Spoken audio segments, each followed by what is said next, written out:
Muy buenas tardes. En nombre de Formación y Movimiento de Fundación Chile y la Facultad de Educación de la Universidad de Western Sydney, Australia, les damos la más cordial bienvenida a la segunda jornada del ciclo de conferencias, perspectivas y desafíos para una educación integral.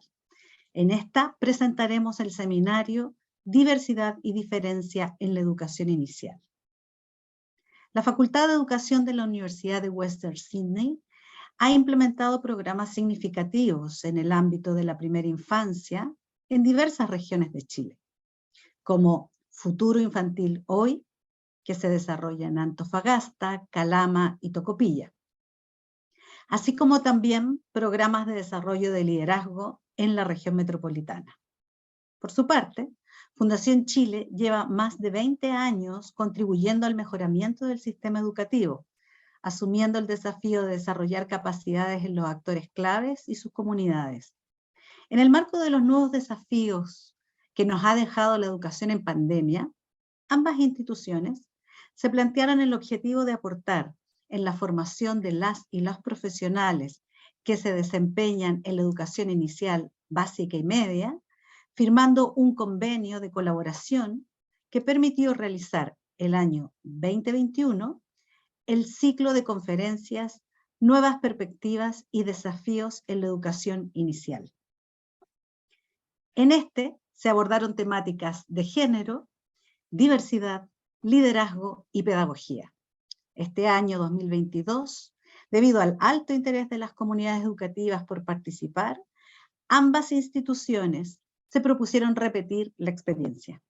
El tema que nos convoca hoy es la diversidad y la diferencia, dimensiones que debemos considerar para garantizar que niñas y niños puedan acceder, permanecer y participar de experiencias pedagógicas que les permitan desarrollar todo su potencial y así alcanzar una educación inclusiva, equitativa y de calidad. Para esto es necesario que como sociedad prime el reconocimiento y la apreciación mutua en un marco de igualdad y no discriminación, libre de violencia, de estereotipos de género y que incorpore un enfoque multicultural e intercultural. Antes de comenzar, queremos hacer la siguiente recomendación. La primera charla que escucharemos será en español y la segunda será impartida en inglés. Para escucharla en español, escucharla en inglés, deben buscar un icono con forma de planeta que dice interpretación en la barra de herramientas que se encuentra en la parte inferior de su pantalla, como están observando en la proyección. Si no lo ven, pueden maximizar la imagen, la pantalla completa, y deslizar el mouse sobre la pantalla para que aparezcan las herramientas. Luego, después de visibilizar este icono, tienen que seleccionar el icono de interpretación y después el canal Spanish o español.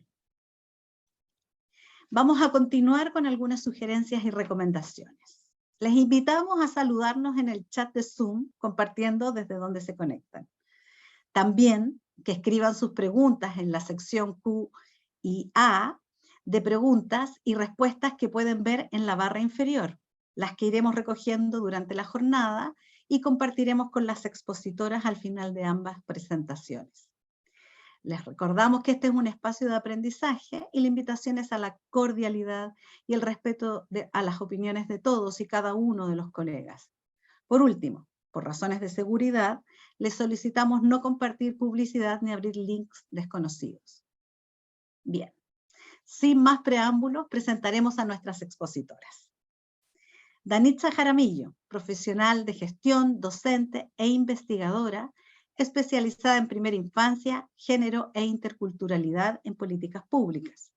Desde enero del año 2013 es profesional de gestión del Departamento de Calidad Educativa de la Dirección Nacional de Junta Nacional de Jardines Infantiles, JUNJ. También es docente de la Facultad de Educación de la carrera de Educación Parvularia en la Universidad Cardenal Silva Enríquez. Y nuestra panelista internacional es Chris Jones Díaz, profesora senior de la Escuela de Educación e investigadora líder del Centro de Investigación de Educación de la Universidad de Western Sydney. Su experiencia profesional está centrada en la educación y en contextos comunitarios, donde ha colaborado con educadores y educadoras, aportando en el desarrollo profesional de literacidades tempranas, multilingualismo, aprendizaje de idiomas y temas sobre diversidad. Su investigación y publicaciones están enfocadas en lenguajes, literacidades y negociación de identidades en contextos de diversidad y diferencia. A continuación, iniciaremos el seminario con la exposición de Danitza Jaramillo, a quien le damos la más cordial bienvenida. Danitza. Muchas gracias por la presentación. Yo estoy comenzando a compartir pantalla en este minuto. Agradecería que me digan si se ve. No sé si se está viendo. Se ve bien, Ya, pero aún no está en modo de presentación. Ya. Perfecto. Ahora, perfecto. Ya acaban de ver toda la presentación rápidamente. Bueno, quiero comenzar agradeciendo al equipo y a las instituciones organizadoras por el espacio de reflexión colectiva que se abre con estas instancias. Es un espacio muy necesario por la coyuntura que estamos viviendo como país y la coyuntura mundial respecto de distintas situaciones que nos han estado afectando en el nivel de educación. Y en atención a que entiendo que se conectarán desde distintos países, también quería comenzar presentando a la Junta Nacional de Jardines Infantiles. La JUNJI es una institución pública dependiente del Estado que tiene 50 años de historia, y a partir de esa experiencia voy a exponer las principales reflexiones a las que hemos estado llegando en un periodo post-pandemia, con distintos desafíos, enfrentando una en realidad mundial muy diferente a la que comenzó antes de la pandemia. Y eso principalmente como contexto. Para ordenarme, porque suelo ser muy dispersa, la presentación que realizaré se va a centrar en 3 ejes o 3 preguntas movilizadoras. La primera pregunta es si la diversidad es intrínseca a la cultura, y es algo que está constatado desde el inicio de la historia de la humanidad. ¿Por qué la educación debe volver permanentemente a preguntarse respecto de la diversidad? Esa es la primera pregunta. La segunda es, ¿por qué es importante pensar la diversidad y la diferencia en educación? ¿Cuáles son los fundamentos que están atrás de este principio? Y cómo se avanza y qué espacios existen para hacer las grandes preguntas sobre el sentido en las prácticas pedagógicas. Y esto también está un poco vinculado a la pregunta número 1. Principalmente, ¿por qué la educación debe volver a preguntarse respecto a la diversidad? Principalmente por algo que vivimos como humanidad hace muy poco tiempo durante la pandemia. Durante la pandemia, ¿cómo respondieron los sistemas educativos? Y uno empieza a mirar un poco la experiencia de distintos países, no solo de Chile, y al parecer el sistema educativo es como un gran elefante al que le cuesta moverse y tiene una suerte de rigidez que pasa mucho por paradigmas y por modelos de sociedad, principalmente modelos de sociedad dominantes culturalmente. Por ejemplo, en Chile nos encontramos en un momento histórico en medio de ese debate, en donde el país debe hacerse la pregunta respecto de qué modelo de sociedad quiere. Y el día domingo se va a definir un modelo de sociedad de aquí a los próximos años. Y eso repercute también en cómo se desarrolla la educación. Y esta suerte de pesadez del sistema y de sus estructuras, con objetivos de aprendizaje, con estandarización, con orden, con clasificación, con oficios circulares que llegan a las unidades educativas, con un montón de lineamientos que están permanentemente tratando de conducir el proceso educativo, queda de manifiesto durante la pandemia, no solo en Chile, sino que en muchos países, como algo que de repente estaba un poco alejado de la vida, que el mundo iba por un lado y el sistema educativo estaba yendo por otro. Imagínense, nosotros casi un sinsentido, porque como humanidad estábamos en crisis, existía una preocupación por nuestra continuidad como especie, estábamos con una amenaza, las calles estaban vacías, se definieron labores esenciales, no esenciales, se organizó la vida de una manera distinta como no conocíamos desde las últimas pandemias. Sin embargo, el sistema educativo, ¿qué hizo? Se volcó, un grupo muy importante, a hacer lo que sabía hacer, pero esta vez vía canales remotos. Y de alguna manera continuaron los procesos como se habían planificado previamente a la pandemia, y se continuó incluso evaluando la calidad de los procesos educativos aun cuando no se estaban desarrollando en contextos de normalidad. Y eso también vale como hacer una introspección como sistema y preguntarnos por qué pasó eso, por qué se alejó tanto la educación de la vida, de lo que estaba pasando y lo que estaba afectando a todas las personas en su casa. Y ahora vemos las consecuencias de que la educación y la vida se hayan ido por caminos distintos. Estamos en un minuto en el que muchos filósofos se han estado preguntando si vamos a dar el paso hacia atrás, hacia la Edad Media, o vamos a dar el paso hacia adelante, hacia el Renacimiento, porque estamos en un minuto de inflexión histórico en donde las decisiones que se vayan tomando respecto de educación, particularmente, van a ser determinantes para el curso de la humanidad. Y finalmente, ¿qué es lo que pasó durante la pandemia? Gran parte de las decisiones repercutieron en la creatividad o no de las educadoras, los educadores, los profesores. Y eso, sin duda, tuvo grandes consecuencias como las que vemos actualmente documentada a través de violencia, a través de falta de contención emocional y una serie de situaciones que están viviendo las unidades educativas de los distintos niveles. Y hace poco estaba leyendo una noticia que me llamó mucho la atención de que en Estados Unidos publicaron una noticia muy fuerte que era que se estaba validando nuevamente el castigo físico como disciplinamiento dentro de la escuela. Y que las familias estaban pidiendo, por favor, péguenle, como un requerimiento. Y eso es algo que yo creo que ni siquiera en la historia de mis abuelos se había visto tan patente. Y es peligroso, porque puede ser el paso hacia atrás, hacia la Edad Media, que volvamos dentro de los sistemas educativos. Y eso es complejo. Y bueno, dentro de esta pesadez, acá en la PPT, expongo que este modelo se construye, o este modelo educativo del sistema, particularmente de Chile, se construye sobre la base de un Estado-nación que está conformado por una sociedad homogénea y que desarrolla políticas públicas en el área educativa bajo estos paradigmas, relevando principios como la competencia y conceptos de calidad a partir de un único referente, el occidental. Y este punto respecto del referente occidental es complejo, sobre todo a quienes habitamos desde la línea del Ecuador hacia abajo, o sea, principalmente en Latinoamérica. Porque, bueno, no sé si será igual en todos los otros países latinoamericanos, pero en Chile, cuando se aborda la temática de historia universal, el universo o el centro del universo es Occidente. Entonces, la historia universal que nosotros, quienes nos dedicamos a la educación, aprendimos en nuestra historia escolar, era una educación sobre la historia de la Revolución Francesa, la independencia de Estados Unidos, las batallas de Napoleón, las batallas de los romanos, y así una serie de universos que estaban muy alejados de lo que era Latinoamérica. Y si eso lo llevamos respecto de qué pasaba con las mujeres en ese periodo, toda la historia universal está relatada por hombres que lideraban las guerras, que eran los grandes emperadores o los grandes reyes, y las mujeres estaban en su casa. De hecho, hay una profesora de historia que siempre dice, respecto del caso particular chileno, de que se habla de la historia de Chile y estos grandes próceres patrios, y que Javiera Carrera lo único que hacía era bailar la refalosa. Históricamente, para quienes no conocen, Javiera Carrera fue uno de los hermanos Carrera, que fueron líderes respecto a la independencia de Chile y era la más política y la más culta de sus hermanos. Sin embargo, solo los hombres de esa familia son vistos como símbolos de la independencia. Y la hermana solo aparece en una canción porque bailaba la refalosa, que es un baile tradicional.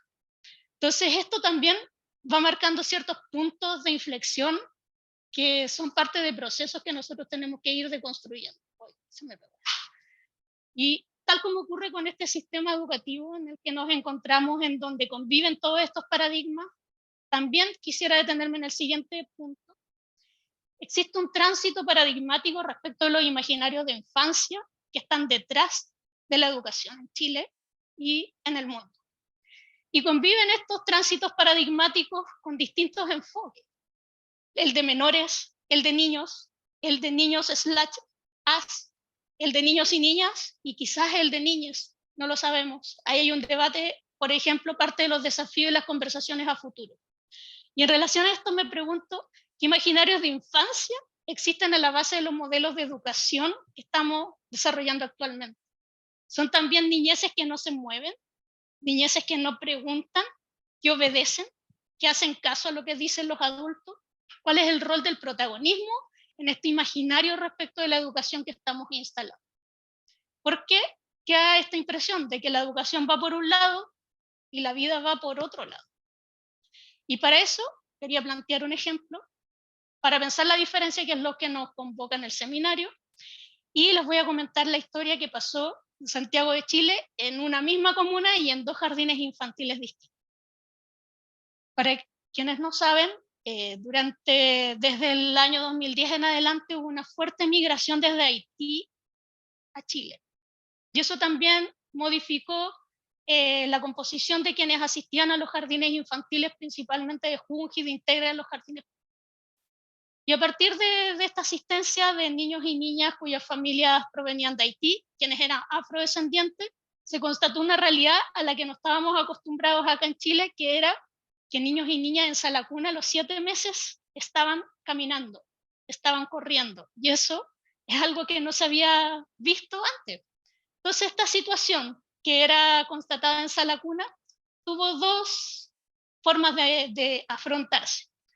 La primera de ellas fue una educadora que dijo: estoy en problemas, porque estos niños y niñas están corriendo a los 7 meses, se escapan, trepan, no los puedo controlar, incluso se paran y como corren, botan a los otros bebés que están empezando a caminar, y esto es un problema para mí. Yo quiero pedir de que los cambien de nivel y los pongan en el nivel siguiente. Y esa fue su reflexión. Ella vio esta situación de que caminaban y corrían a los 7 meses y dijo: esto desordena lo que sé. Esto desordena lo que sé y para mí es un problema. Respecto a esta misma situación, otra unidad educativa lo constata y dice: mira, está corriendo a los 7 meses, qué impresionante, mira el dominio que tiene del espacio, cómo trepa, mira los logros que está teniendo a los 7 meses. ¿Por qué pasará esto?, se preguntó el equipo educativo. ¿Qué pasará? ¿Qué harán las familias para que estos niños, estas niñas estén con esa capacidad física tan importante a los 7 meses? Y ese jardín infantil dice: oye, ¿sabes que esto le debe estar pasando a todos los jardines infantiles a nivel de sala cuna que tienen familias que provienen de Haití? ¿Por qué no empezamos a indagar y le preguntamos a las mamás y a las familias cuáles son las estrategias de estimulación que están desarrollando en su casa?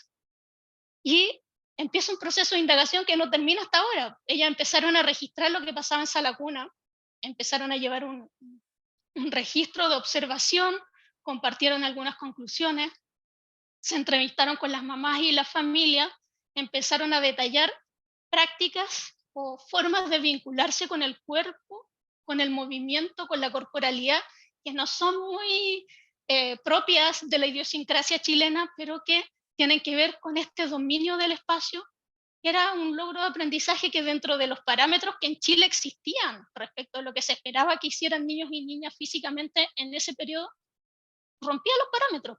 Entonces se tuvo que inventar algo nuevo. Y respecto de eso yo me pregunto: ¿qué imaginario de niño y niña hay en cada una de estas educadoras? ¿Y cuál es el currículum oculto, las creencias de estos equipos respecto a fenómenos como la migración?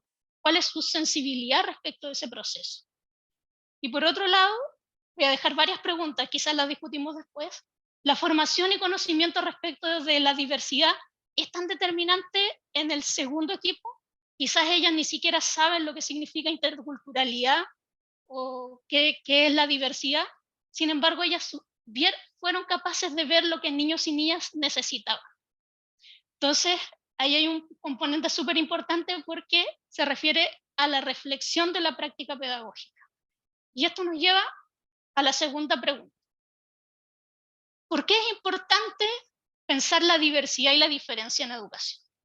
Y aquí, antes que todo, yo quiero plantear una frase que pone en contexto las urgencias. porque si bien es cierto que todas y todos somos diversos, no todos y todas las personas diversas sufren discriminación del resto de la sociedad, no todas las personas diversas han sido omitidas de la historia, no todas las personas han vivido minorización de su cultura, no todas las personas ni todos los grupos han perdido su lengua materna históricamente, ni han vivido un no reconocimiento de sus derechos, y así. Es importante poner en contexto las urgencias respecto de qué vamos a hablar o por qué vamos a contextualizar esto respecto de la diversidad. De alguna manera existe un deber ético, que es parte del compromiso que tenemos en tanto educadoras y educadores, respecto de cómo la educación tiene este deber de avanzar en procesos que reviertan esa historia y que al mismo tiempo no olvidemos que existe este contexto legal que nos mandata en tanto Estado, porque, como dije al inicio, la CUNGI es una institución del Estado. Entonces, de alguna manera, no solo es el deber ético que tenemos como el compromiso de cada una de las personas que nos desempeñamos en educación, porque no es para hacerse millonario trabajar en educación, sino que tiene que ver con un compromiso. Y también hay un deber que nos mandata. A nivel internacional, Chile ha suscrito una serie de tratados respecto de la Convención de los Derechos del Niño, eliminación de discriminación racial, protección de expresiones culturales, Convención para la Protección de Trabajadores Migrantes y sus familias, etc.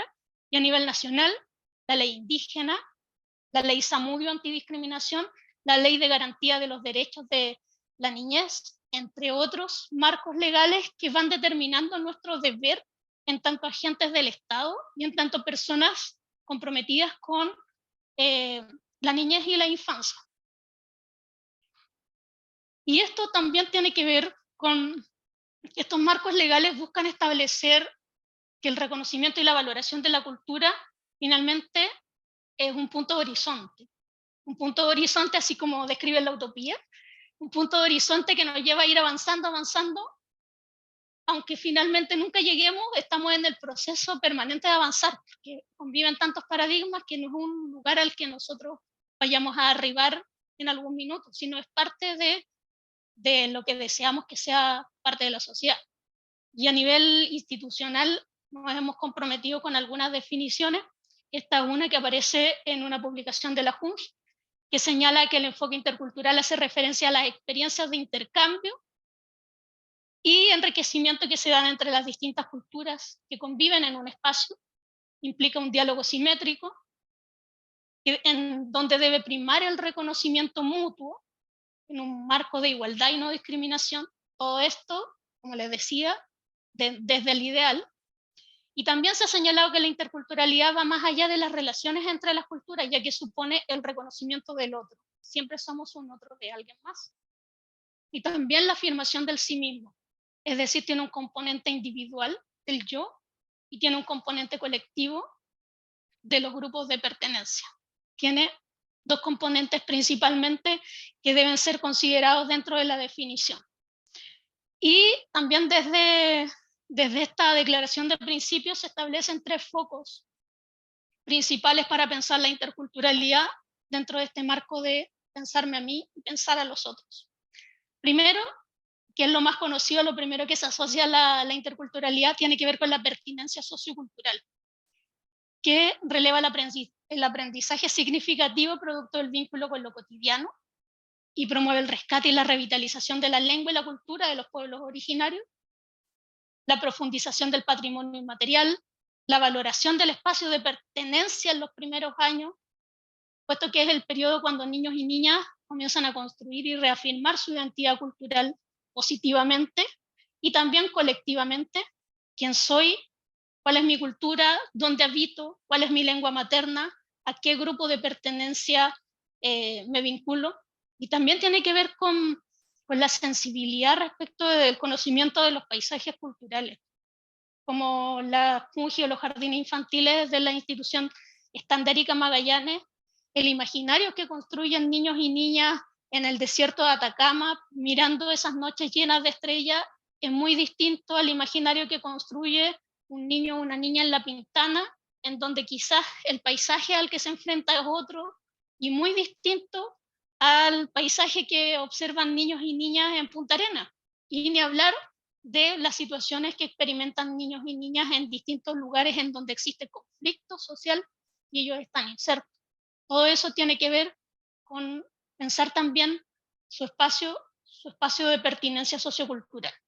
El segundo punto tiene que ver con la diversidad cultural, que así como existo yo, existen otras personas distintas. Básicamente es poner en relación mundos construidos desde lugares diferentes y de este modo resulta fundamental descubrir aquellas culturas, geografías y formas de vida que son distintas a la propia y cuya comprensión de la realidad es distinta también a la que yo puedo haber desarrollado la historia de mi vida.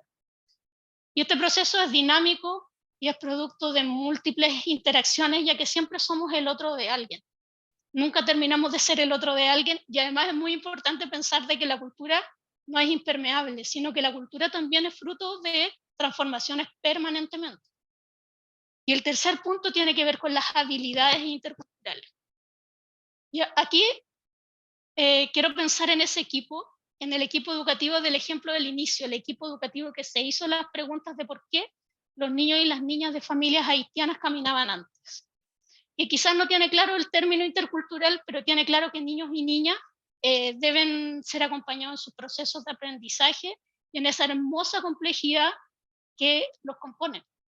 Y saliéndose un poco de este marco de cómo nos enseñaron el orden de las cosas, como ellas sabían quizás en la universidad que les dijeron, mira, tienen que caminar a esta edad más o menos caminan, y después llega algo que le rompe el paradigma que se le había instalado en la cabeza, ese orden de las cosas que tenemos tan organizado. Y este equipo tiene habilidades interculturales, pero que surgen de ese compromiso. No es algo que aprendieron, no fue que fueron a una charla, que leyeron un libro y ¡pam!, le aparecieron las habilidades interculturales. No, son habilidades interculturales que tienen que ver con ese compromiso y con ese hacerse preguntas respecto del bienestar o las mejores condiciones de niños y niñas que forman parte del grupo del que ellas lideran educativamente. Y esto me lleva a hacer una breve visita o guiño al enfoque de género, que es el gran desafío en este periodo, ya que la Carta de Navegación del Ministerio de Educación de Chile instala el feminismo como un principio. Y ahí, a nivel institucional, tenemos un desafío enorme, porque recién estamos hablando de educación no sexista, entonces cuando estamos hablando de no instalar estereotipos que nos hablen de feminismo, ponernos el punto de horizonte más lejos todavía, pero que tiene que ver con estas habilidades interculturales que básicamente son visibilizar cuáles son las mejores condiciones para que niños y niñas aprendan sin determinar sus procesos de aprendizaje. Y aquí, haciendo revisión más o menos general respecto de cómo se entiende el género, bueno, la asignación de un sexo y género al nacer da inicio a un proceso de socialización. Incluso antes de nacer, ahora que está de moda los baby shower en algunos lugares, antes de que nazca, ya están haciendo como un imaginario del rosado y del celeste súper instalado y van determinando cuáles son los colores, los juguetes, la indumentaria, los juegos y los tipos de comportamientos y expectativas que se tienen en relación a lo femenino y en relación a lo masculino. La normatividad de género va estableciendo los límites de las movilidades y del qué hacer de acuerdo al sexo asignado. Por un lado, las niñas no se tienen que sentar con las piernas abiertas. ¿Cuántas veces nos escuchamos eso nosotras cuando estábamos en el colegio?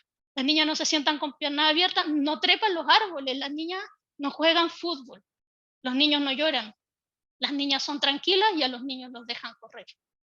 Entonces, dentro de esa normatividad, ¿cómo se va instalando en las prácticas pedagógicas este proceso? Y lo anterior genera efectos de verdad y naturalización en las personas y en la sociedad, creando y produciendo esencialidades identitarias como ser hombre y ser mujer, ser niña o ser niño. Y esto dentro del currículum oculto es determinante. Y esto está súper vinculado a la habilidad intercultural. Aquí quisiera mencionar un estudio que se hizo en Estados Unidos en el 2001, en donde se observó a educadoras y educadores de educación parvularia, y en esta observación se pudo visibilizar que aquellas educadoras que tenían una visión más tradicional sobre la educación inicial, no solo sobre género, ojo, sobre la educación inicial, tendían a reforzar a las niñas alabando la ropa que usaban. Oye, qué linda te ves con esa ropa. Su tipo de pelo, qué lindo peinado, qué lindo te queda el pelo. La limpieza, estás muy limpia, muy bonita. Y comportamientos de ayuda y cuidado. Qué linda te ves cuidando a tu muñeca, estás jugando a las mamás. Y mientras tendían a alabar a los niños respecto de la fuerza, oye, qué fuerte estás, las habilidades físicas, mira cómo trepaste ese árbol, te felicito, el tamaño, estás creciendo mucho, muy fuerte, y los logros académicos. O sea, ¿cuál era el mensaje que estaban dando los equipos educativos? Y es que el género es socializado y es reforzado por las instituciones sociales, entre ellas el jardín infantil, los pares, la escuela, los medios de comunicación y a través del trato diferenciado. Esto a partir de una publicación de la Junji que cité textualmente. Y lo importante es que es ir determinando que en un periodo entre los 3 y los 7 años los niños y las niñas aprenden a percibirse, a concebirse a sí mismos, a encasillarse en ciertos grupos en relación principalmente al género, a la clase social, al pueblo originario de pertenencia, y en lo cual ellos se clasifican y también empiezan a clasificar al resto de las personas, al resto de los seres humanos. Y el espacio de la educación parvularia puede ser un espacio reproductor y socializador de una cultura machista y sexista, y además refuerza el racismo, la discriminación, entre otros, a través de un currículum oculto, o puede ser un espacio que transforme las prácticas culturales, que las transforme positivamente, porque yo soy una de las personas convencidas en que eh, para la transformación cultural es importante romper las dicotomías de género y estas verticalidades culturales que han ido determinando cómo nosotros, los adultos, nos hemos ido conformando. Y esto me lleva a la tercera pregunta. ¿Cómo se avanza? ¿Y qué espacios existen para hacer las grandes preguntas sobre el sentido de las prácticas pedagógicas? Yo acá me permito la esperanza porque en las unidades educativas hay equipos comprometidos que seguramente hasta ahora se están dando las preguntas respecto del día, haciendo el balance, cómo estuvo el día, qué tal percibiste que ocurrieron las cosas hoy día respecto a lo que planificamos, lo que nos pensábamos. Y están pensando, están en este proceso de compromiso y del hacer. Y en ese proceso yo me permito la esperanza humildemente, pero además creo que no solo la esperanza, sino también el proceso de hacer. El hacer permanentemente y a nivel institucional, y esto no es para hacerle propaganda a la Junji, pero hemos intentado ir desarrollando algunos procesos que yo creo que son transformadores. Muy de avanzada fue que en el año 90 la Junji crea los jardines de atención en comunidades indígenas, que no existían hasta ese periodo, y además dentro de esta creación busca articular las pautas tradicionales de crianza de la comunidad de pueblo originario en que se inserta con la educación parvularia. Es decir, no se instala un modelo ajeno, sino que se instala un modelo desde la misma comunidad adaptando la institucionalidad a ese proceso. Y eso fue pero absolutamente muy de avanzada en el año 90. Y el referente curricular de la Junji el año 2007, que instala la inclusión y el enfoque de derechos como dos pilares fundamentales, también muy de avanzada dentro de los diálogos que se estaban dando en la época. El 2009 ya estaba publicando una guía para incorporar el enfoque de género dentro de las prácticas pedagógicas, ya dando como algunos puntos importantes en donde había que poner la mirada.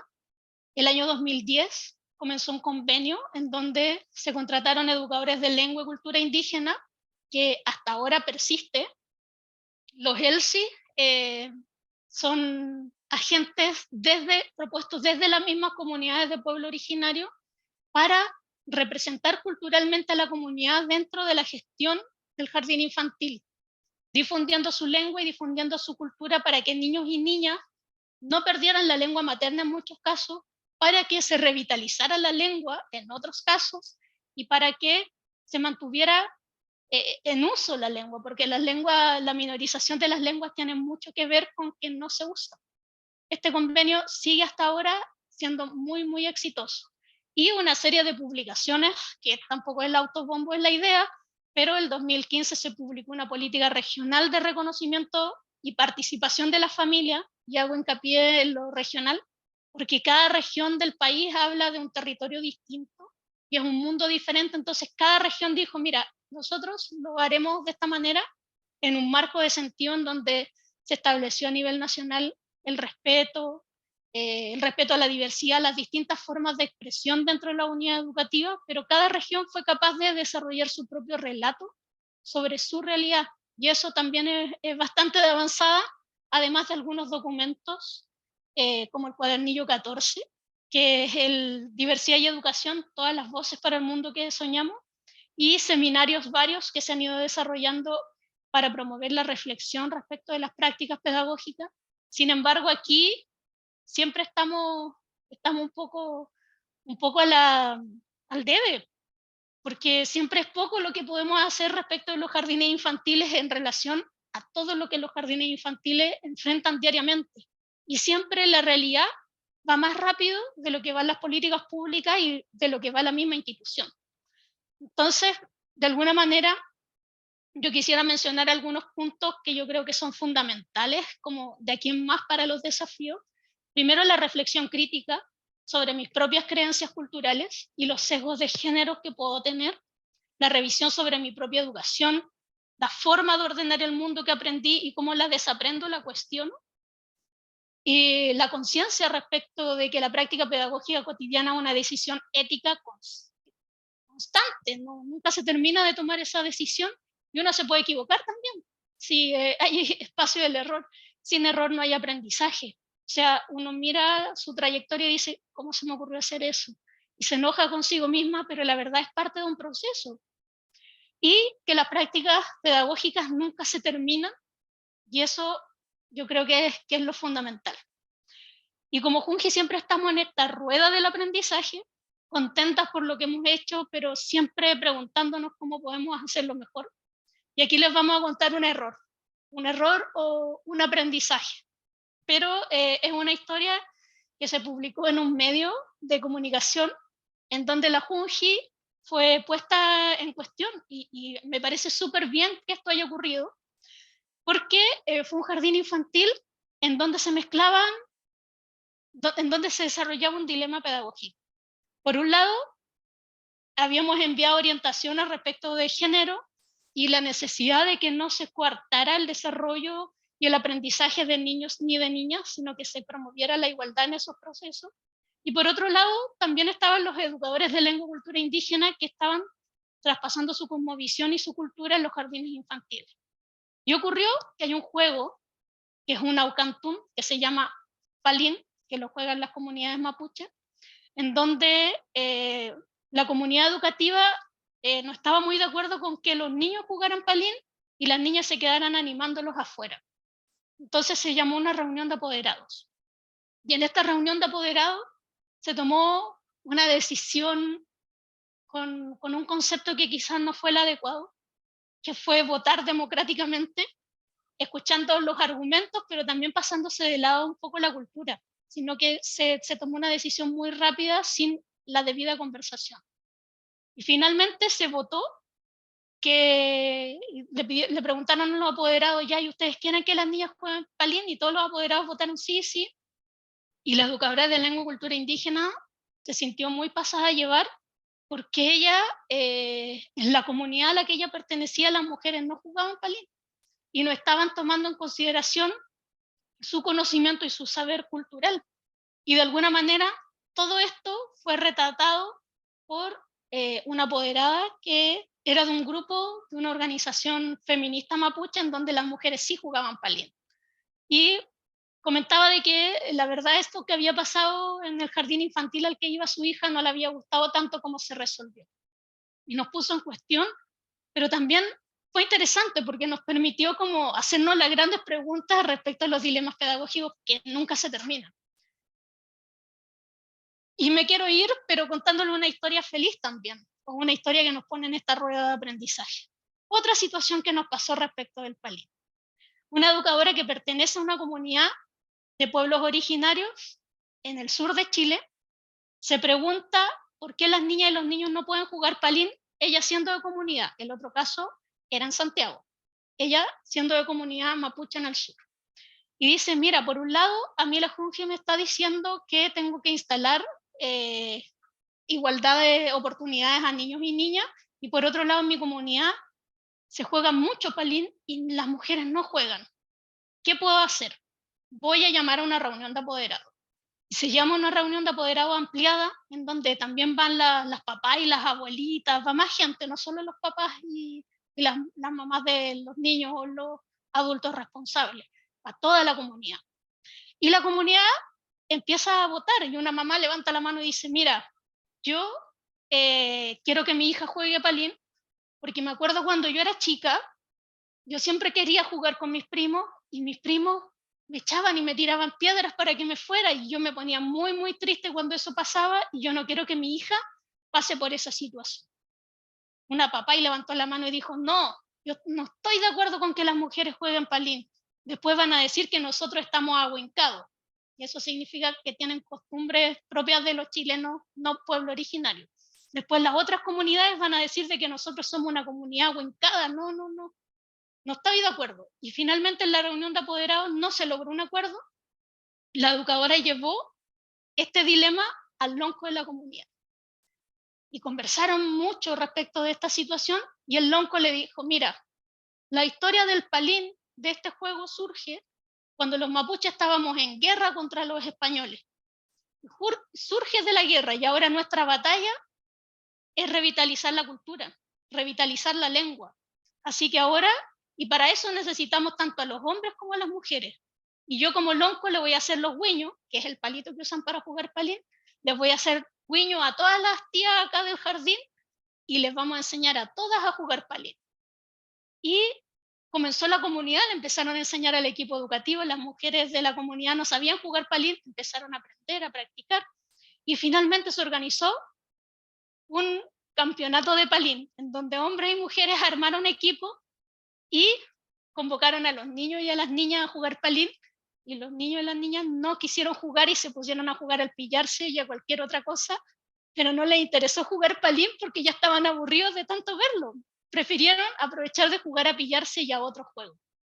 Entonces esta historia nos deja como aprendizaje que nunca se termina este círculo y lo interesante es cómo se movilizan las preguntas para ir resolviendo estos dilemas pedagógicos, que no hay una única respuesta, que el proceso es parte de la respuesta y es parte de una construcción colectiva y que los niños y las niñas finalmente son los protagonistas de todo el proceso del aprendizaje. Eso. Muchas gracias.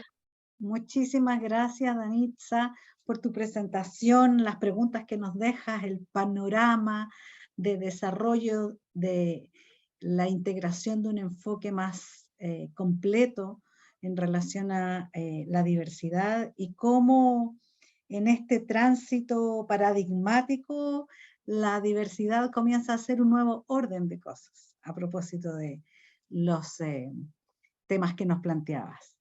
Muchas gracias y vamos a continuar nuestro ciclo con la exposición de Chris Jones Díaz. Ella es profesora senior de la Escuela de Educación e investigadora líder del Centro de Investigación de Educación de la Universidad de Western Sydney. Les recordamos que esta charla será impartida en inglés y para escucharla en español deben buscar un icono con forma de planeta que dice interpretación en la barra de herramientas que se encuentra en la parte inferior de su pantalla. Bienvenida, Chris. Adelante con tu presentación. Thank you very much. Muchas gracias. Buenas tardes a todos. Muchas gracias. Estoy muy feliz de estar aquí con ustedes.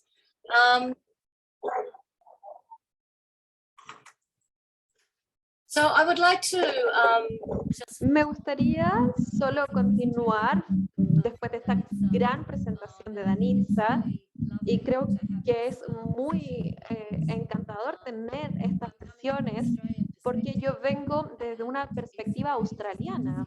Es muy interesante ver las diferencias en los enfoques que se han tomado a lo largo de los años.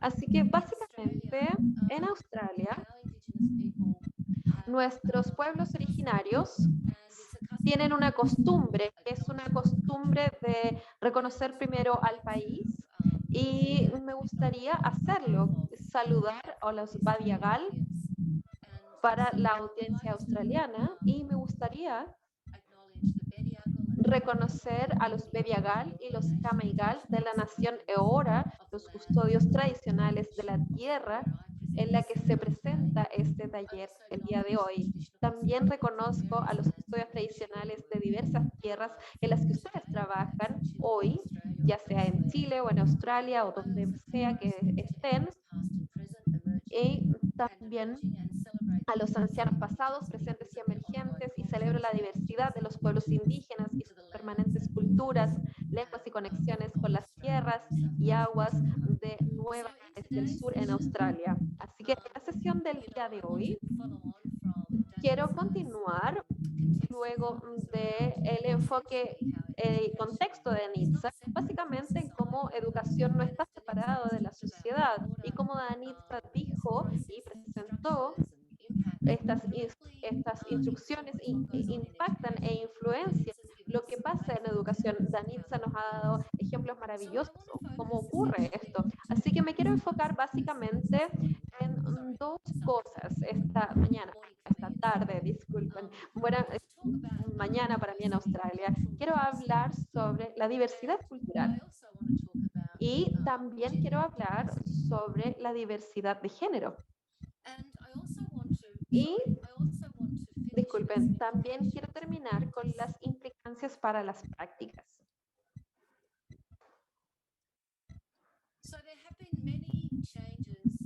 Han ocurrido muchos cambios en la educación de la infancia temprana en los últimos 10, 20 años, y esto debido a la globalización principalmente, y lo que viene con la globalización son cambios tecnológicos rápidos y avances con el liberalismo, diversidad y particularmente en Australia una intensa migración después de la guerra. También como resultado de esto tenemos una libre circulación de la mano de obra a través de las fronteras y la inestabilidad de los conflictos políticos internacionales que hemos visto últimamente, dado que los cambios influencian a todos los países, no solo lo que nosotros vivimos, sino que hemos vivido una pandemia global y eso nos impacta a todos. Así que en términos de estos cambios globales, debemos pensar en equidad y pensar sobre cómo podemos crear nuevas prácticas en los últimos 10, 15, 20 años. Y también hablar sobre la inseguridad económica, especialmente en los grupos minoritarios. Vemos esto a lo largo del mundo, ya que ha aumentado la brecha salarial, así que esto es un tema importante, temas económicos en Australia particularmente. Pero los cambios debidos al neoliberalismo y las prácticas inseguras de trabajo particularmente afectan el género, la diversidad, la indigeneidad, el lenguaje y las desigualdades. Pero los paradigmas tradicionales son limitados en el uso para comprender y abordar la indigeneidad, la diversidad y la diferencia, las desigualdades sociales, la justicia social y la marginación. Y vimos ejemplos fantásticos que nos dio Danitza en la educación de la infancia temprana sobre cómo lidiamos con los cambios que han impactado la sociedad y la diversidad. Pero podemos ver desde los ejemplos de Danitza, se han mantenido cambiando los paradigmas tradicionales. Yo sé que en Chile está emergiendo en diversidad social, racial, cultural y lingüística, y esto presenta desafíos importantes y beneficios para los educadores, las y las educadores que trabajan con niños y niñas y sus familias.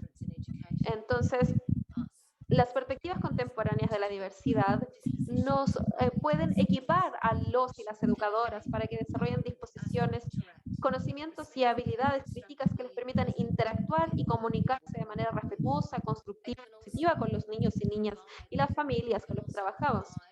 Y también nos puede entregar oportunidades para una pedagogía cultural y lingüísticamente sensible y pertinente que reconozca la importancia y el impacto de la desventaja socioeconómica y los niños y las niñas en diversas prácticas culturales, sociales y lingüísticas de ellos en una negociación, en una negación, perdón, de identidad en su vida cotidiana, las prácticas basadas en los paradigmas tradicionales del monoculturalismo y monolingüístico. Las prácticas basadas en los paradigmas tradicionales del monoculturalismo y el monolingualismo son limitadas a la hora de abordar indigeneidad, diversidad y diferencia, desigualdad social, justicia social y marginalización. Me disculpo si se ha cortado un poco el lado izquierdo, solo tendrán que escucharme o tratar de escucharme. Bueno, entonces, la diversidad y diferencia en Chile es muy interesante.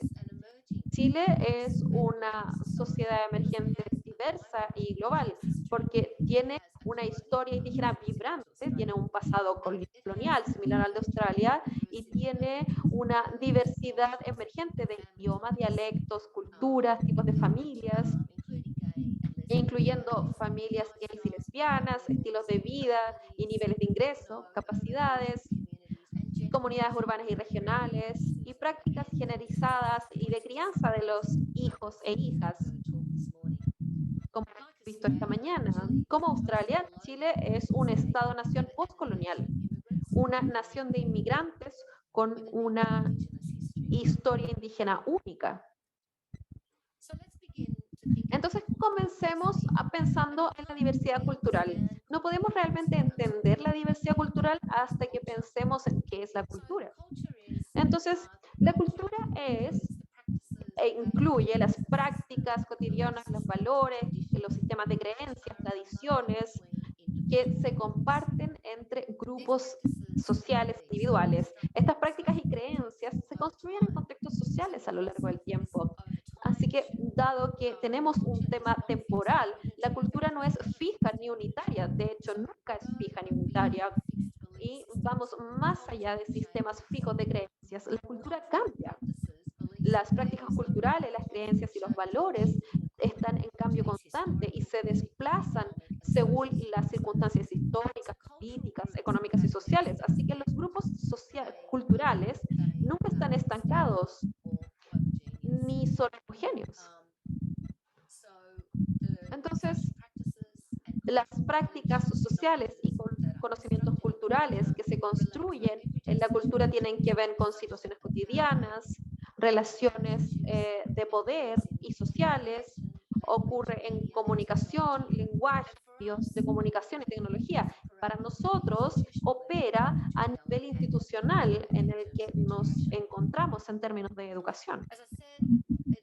Como dije, la identidad cultural, la identidad y la cultura van de la mano. Cuando pensamos en identidad, entendemos que es el reconocimiento de algún origen compartido o característica compartida con otra persona basado en género, raza, edad, etnia, religión, todo ese tipo de identidades. Pero algunas de estas identidades están construidas institucionalmente. Los gobiernos lo llaman estadísticas y de muchas formas, muchas de estas identidades son categorías, religión, idioma, ocupación. Entonces, de muchas formas, negociamos nuestra identidad según cómo vemos esas estructuras sociales institucionalizadas. Pero la realidad es que las historias mutuas y las prácticas culturales sí unen a los individuos y grupos a través de una solidaridad compartida o lealtad con individuos o con un grupo. Y dentro de este colectivo objetivo compartido sobre pertenencia al grupo.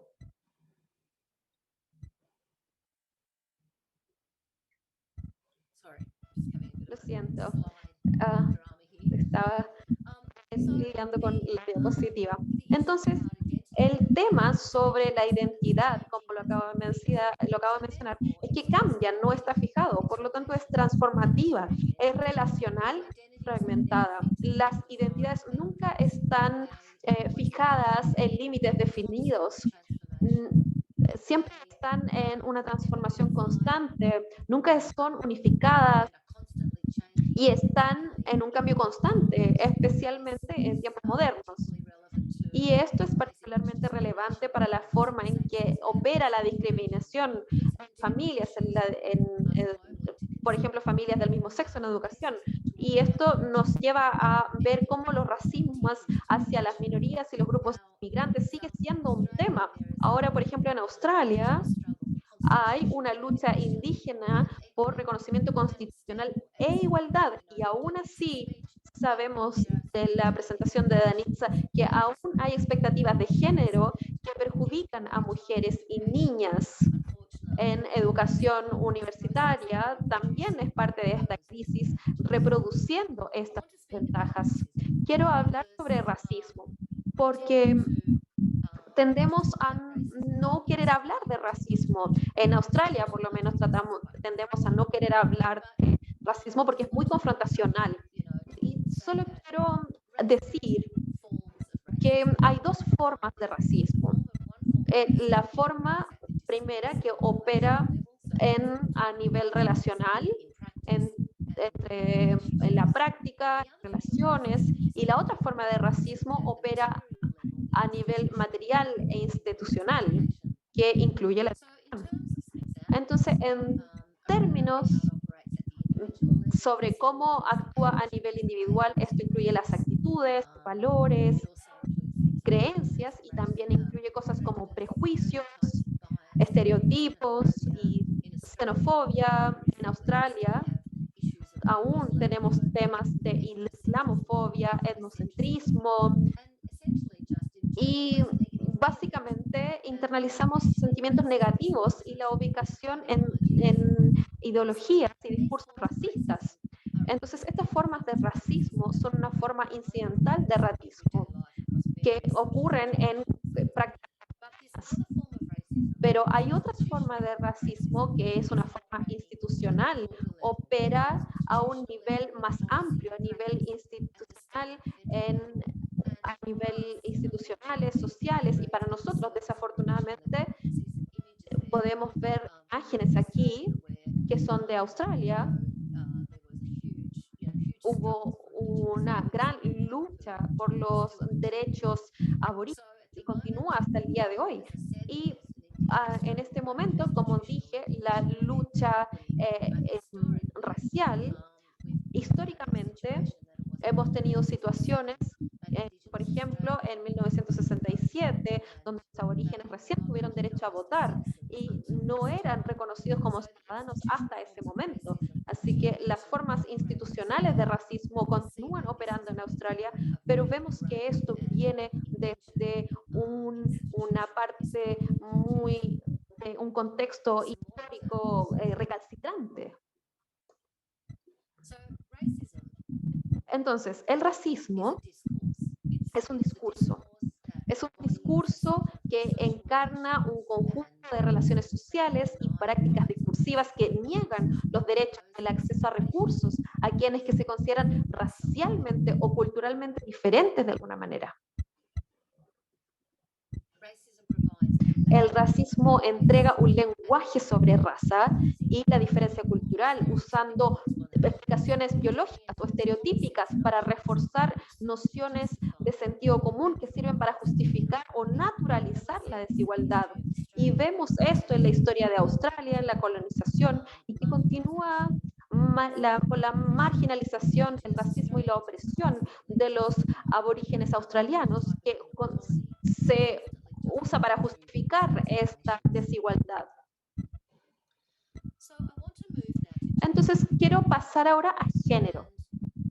Y Supongo que lo que necesitamos entender es que las suposiciones sobre género organizan todos los niveles de la vida social y las experiencias cotidianas, día a día. Las mujeres se consideran, como dijo Danitza también, se perciben como pasivas, emocionales, cuidadoras, mientras que los hombres se perciben como ruidosos, fuertes. Entonces, cuando vemos esta dicotomía, podemos entender que el género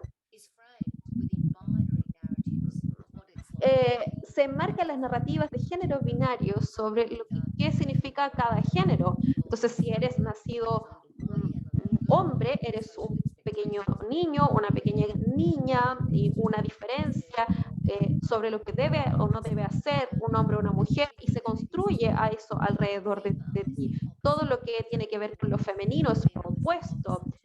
Entonces, todo lo femenino es opuesto a lo que es ser masculino. Y aquí es donde tenemos esta noción de lo binario. El género no es fijo, igual que la identidad. Hay diferencias entre masculinidades y feminidades, hombres y mujeres. Hay diferencias que se construyen con expectativas y estereotipos que también producen inequidad, lo que quiere decir que esto se mantiene en el tiempo. Tenemos nuevas masculinidades y nuevas feminidades que de hecho se reconstruyen desde un discurso deconstruido, pero los individuos tienen una serie de rasgos masculinos y femeninos existentes dentro de sí mismos. Así que podemos ver en estas imágenes que son una representación de los 50 o de los 60, un discurso de feminidad y masculinidad. Hoy,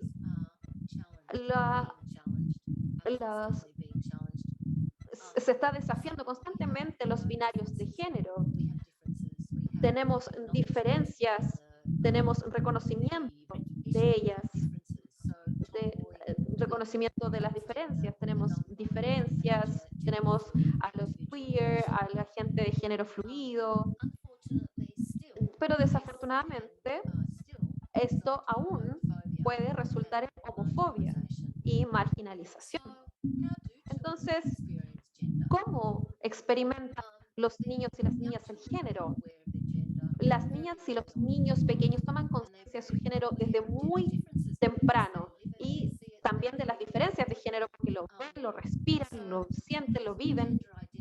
Entonces, la identidad de género de niños y niñas es muy importante y se forma a través de narrativas culturales de experiencias día a día, de la vida familiar, educación, interacción con otros a través de libros, medios de comunicación y particularmente la cultura popular. Los niños adoran la cultura popular, niños y niñas, y lamentablemente hay muchos estereotipos y narrativas binarias de género que están construidas en la cultura popular.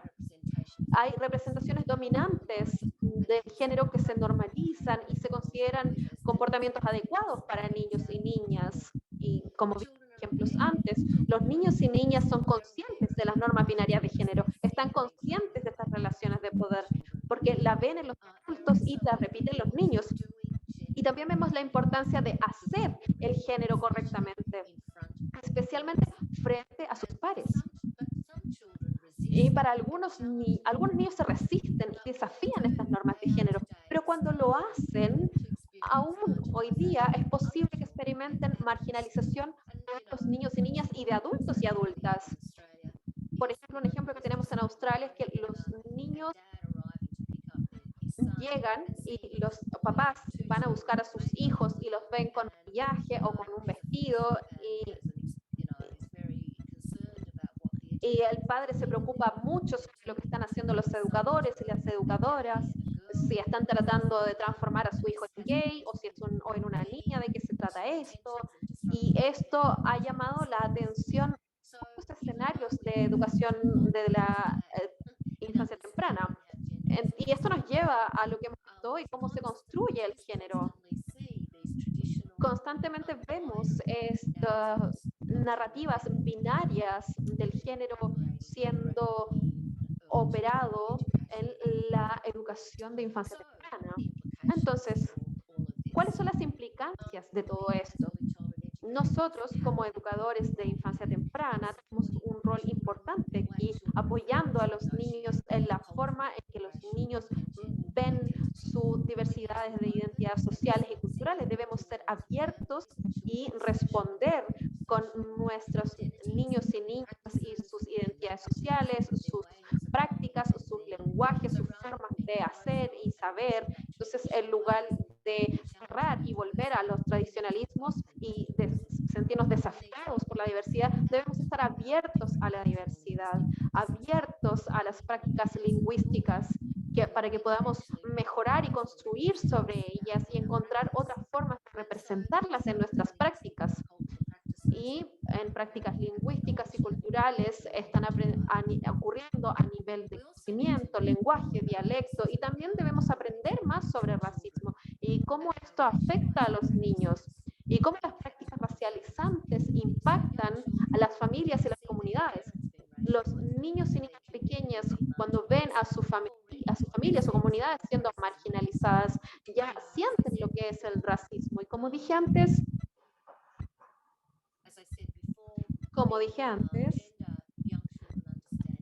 el género, los niños y niñas entienden el género desde una infancia muy temprana y también, asimismo, entienden el racismo.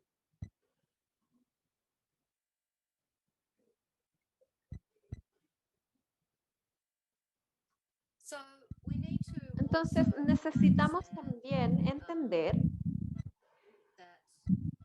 que sí, está llegando un mensaje. ¿Me pueden ver? ¿Sí? ¿Me puede ver? Sí. También debemos entender que... Oh, me estoy perdiendo un poquito. Bien. Ya, siguiente diapositiva. También debemos entender cómo podemos generar relaciones equitativas con familias diversas. Y para eso debemos ser comunicadores eficaces y respetuosos. Debemos comunicarnos respetuosamente con niños y niñas, padres y madres, con gente de comunidades de orígenes culturales y lingüísticos diversos. Y aquí requerimos reconocer que el uso del lenguaje y la comunicación ocurren en contextos culturales, lingüísticos y socialmente situados donde coexisten relaciones de poder y diversidad. La comunicación no está libre de contextos sociales y culturales. Debemos desarrollar relaciones de confianza que son respetuosas y que reconocen visiones alternativas del mundo y también sean experiencias significativas de aprendizaje, pensando en cómo hacemos las evaluaciones apropiadas y cómo somos inclusivos en nuestras prácticas evaluativas. También debemos involucrarnos en una reflexión crítica sobre el yo y el otro en contextos de inequidad y diversidad. Y también debemos ir más allá de nuestras formas de pensar para comprometernos en la transformación, dadas las diversidades, identidades y las relaciones. Entonces,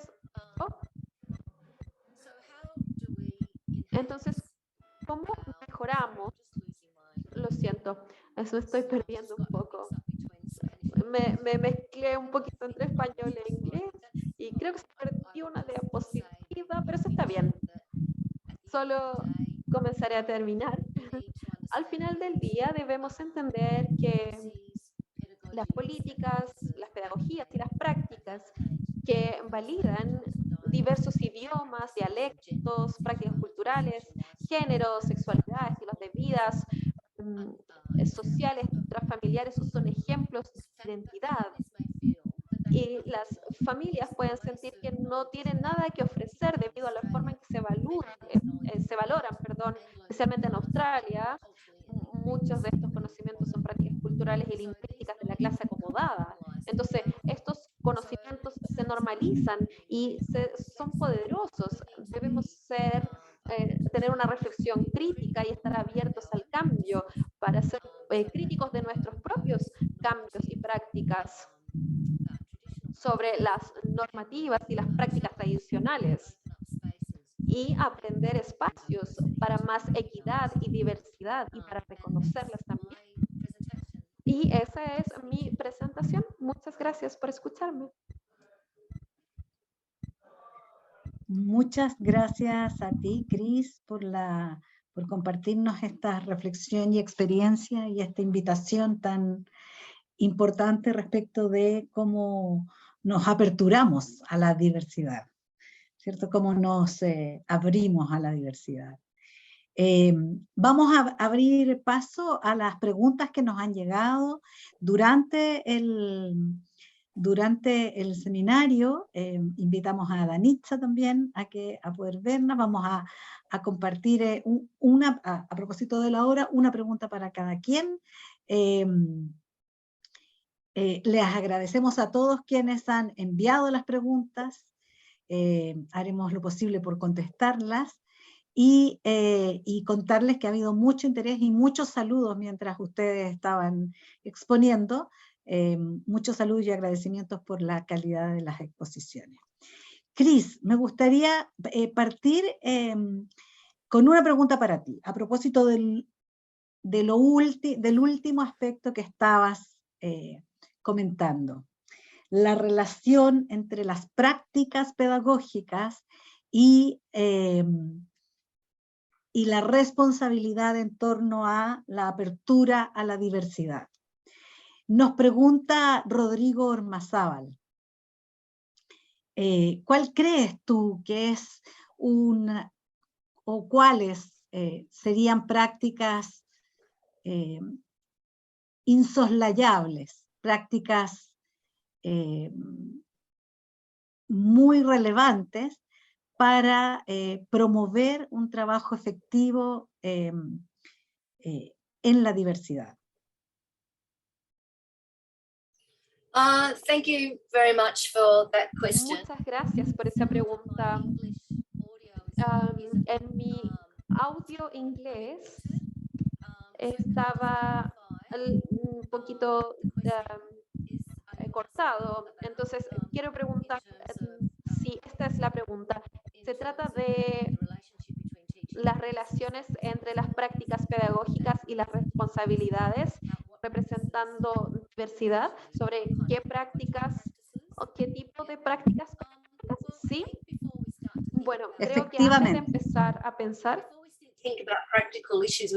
antes de pensar en temas prácticos, tenemos que pensar en nosotros mismos, sobre cómo nosotros entendemos y respondemos a la diversidad, y debemos estar preparados para ser desafiados en nuestros pensamientos. Cuando somos desafiados, pasamos procesos de reflexión cuando hablamos sobre nosotros, sobre cómo nosotros operamos en este contexto, cómo lo privilegiados que somos, el poder que tenemos como educadores sobre las familias y los niños y niñas. Entonces, comenzando desde el punto de vista sobre cómo nosotros operamos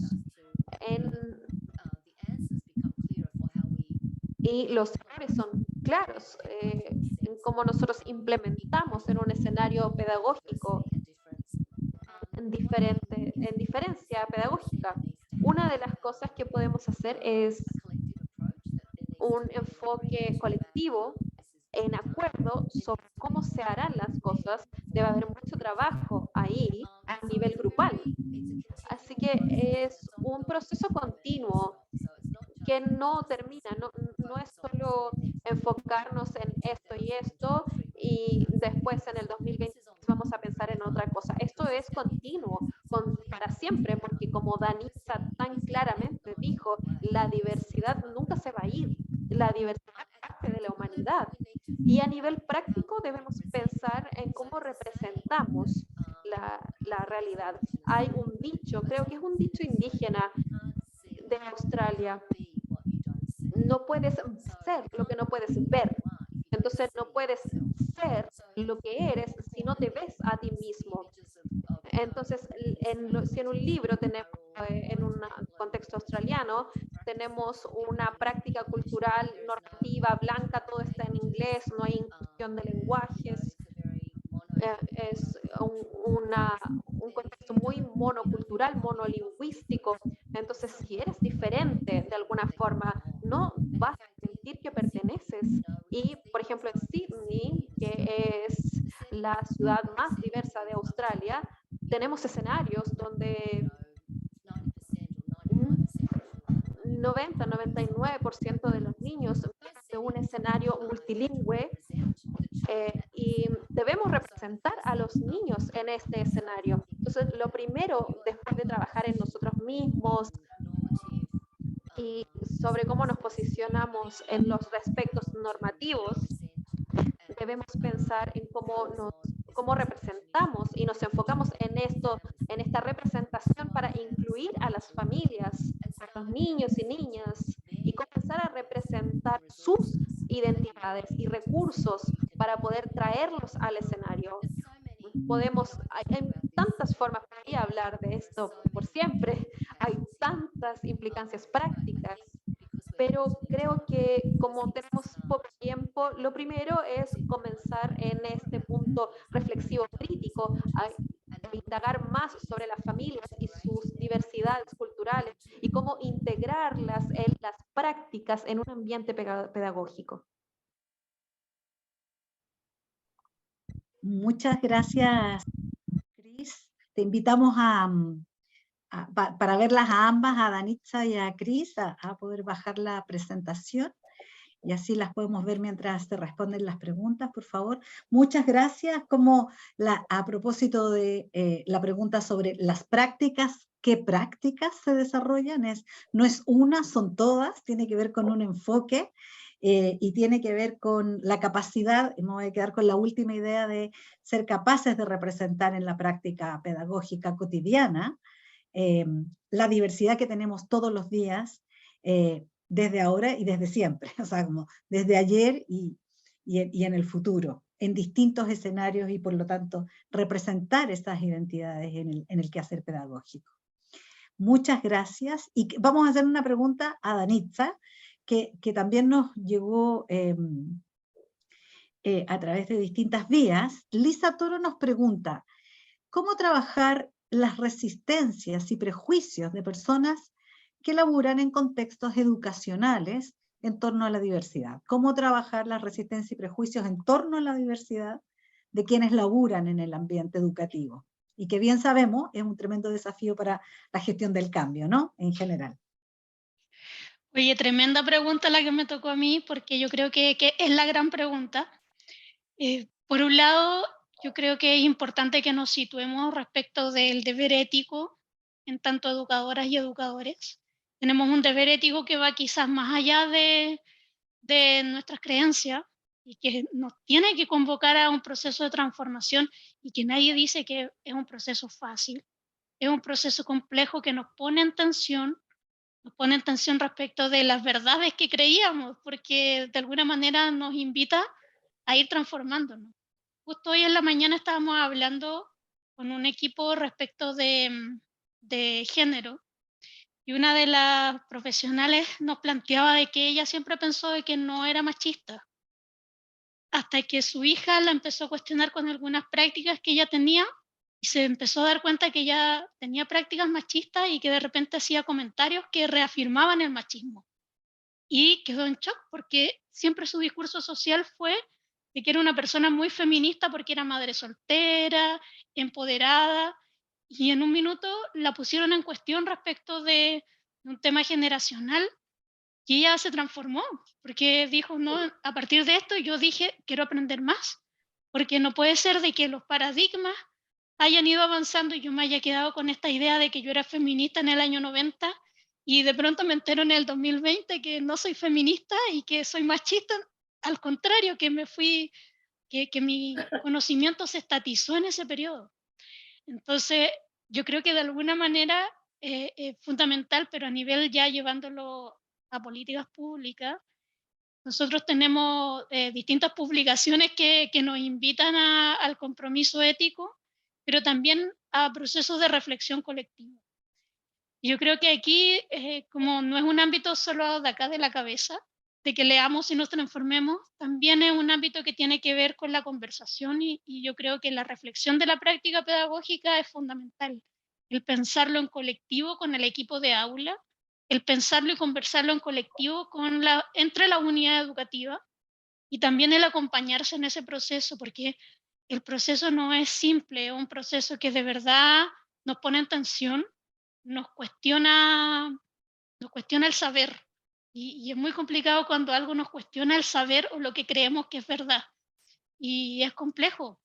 Yo creo que hay que avanzar desde múltiples áreas. Las instituciones tenemos que estar disponibilizando formación, disponibilizando documentos de apoyo, disponibilizando espacios para que los jardines infantiles, la unidad educativa reflexionen, pero al mismo tiempo los equipos tienen también que posicionarse desde este proceso de apertura a la transformación.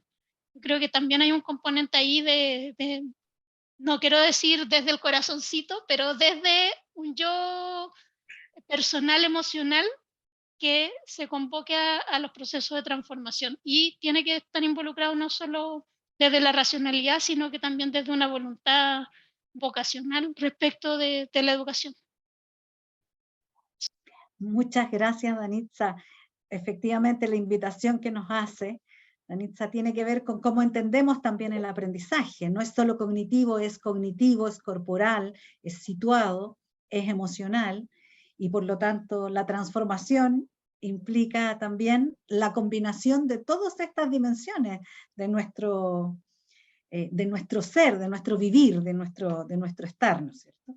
Así es que con estas tremendas panelistas que nos han removido con preguntas en torno a la diversidad y la inclusión, en las que nos sitúan paradigmáticamente en un momento de cambio y obligados a un proceso de reflexividad, les queremos agradecer infinitamente y agradecer a todos quienes se han conectado, quienes están todavía conectados y quienes van a ver este seminario en otro momento. Solo decirles que antes de finalizar queremos invitarles a conocer más sobre la propuesta formativa conjunta de la Universidad de Western Sydney y Formación en Movimiento de Fundación Chile, ingresando al sitio www.fundacionchile.cl/iniciativa/formación en movimiento.